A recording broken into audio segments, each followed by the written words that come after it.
அனைவருக்கும் ஆன்மீக வணக்கம். நம்ம இன்றைக்கி ஆன்மீக சேனலில் பார்க்கக்கூடியது பார்த்திங்கன்னா ஸ்ரீரங்கம் பெருமாள் கோவில் தான். நாங்கள் பெருமாள் கோவிலுக்கு போயிருந்தோம். ஸோ அதை ஒரு வீடியோவாக நான் எடுத்திருக்கேன். நீங்களும் பெருமாளை சேவித்து அவங்களுடைய ஆசீர்வாதத்தை பெற்றுக்கோங்க. இப்படி தான் இருக்குது ஸ்ரீரங்கம் கோவில். பார்த்திங்கன்னா ஃபஸ்ட்டு மெயின் கோபுரம் இருக்குது. அடுத்தது இந்த கோபுரம். கொஞ்சம் கேப் விட்டு நடந்து வந்தோன்னா உங்களுக்கு இந்த கோபுரம் தெரியும். இதுக்குள்ளே நம்ம கோவிலுக்குள்ளே வரப்போ கோவிலினுடைய பிரகாரம் இப்படி தான் இருக்குது ஸ்டார்டிங்கில். இங்கேவே முன்னாடி பார்த்திங்கன்னா யானை எல்லாம் இருக்கும். பார்க்குறதுக்கு கோவில் ரொம்ப பிரம்மாண்டமாக இருந்தது. பார்க்குறதுக்கு அவ்வளோ அழகாக இருந்தது. சொல்கிறதுக்கு வார்த்தை கிடையாது. அது மாதிரி கோவிலுக்குள்ளே வந்தோடனே நமக்கு ஒரு சாந்தம், மன நிம்மதி கிடச்சிது.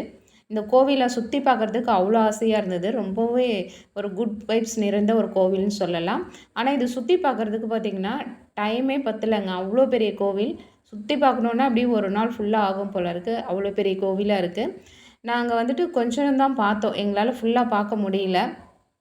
அது மாதிரி சுவாமியை சேவிச்சுட்டு நாங்கள் திரும்ப கிளம்பிட்டோம்.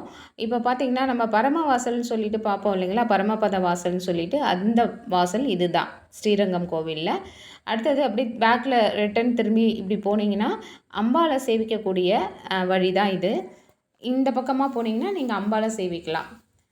இது பார்த்திங்கன்னா எவ்வளோ அழகாக இருக்குது பாருங்கள். அந்த தூணெல்லாம் பார்க்குறதுக்கு ரொம்ப சூப்பரான ட்ரெடிஷ்னலான கோவில். கண்டிப்பாக நம்ம வாழ்க்கையில் ஒரு முறையாவது கண்டிப்பாக இந்த ஸ்ரீரங்கம் கோவிலுக்கு வந்து பெருமாளை சேவிச்சே ஆக வேண்டிய ஒரு விஷயமாக தான் இருக்குது. கண்டிப்பாக பார்க்கக்கூடியவங்க நீங்களும் எல்லாருமே போய் பாருங்கள்.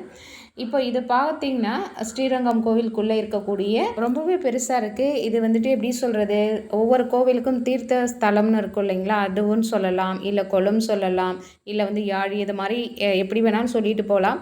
எனக்கு தெரிஞ்ச விஷயத்த நான் சொல்லியிருக்கேன், அவ்வளோதான். ஏன்னா கோவிலில் சுற்றி பார்க்குறதுக்கு ரொம்பவே முடியலைங்க. அவ்வளோ பெரிய கோவிலாக இருக்குது. கண்டிப்பாக உங்களுக்கும் பிடிச்சிருக்குன்னு நினைக்கிறேன். தேங்க்யூ, பாய்.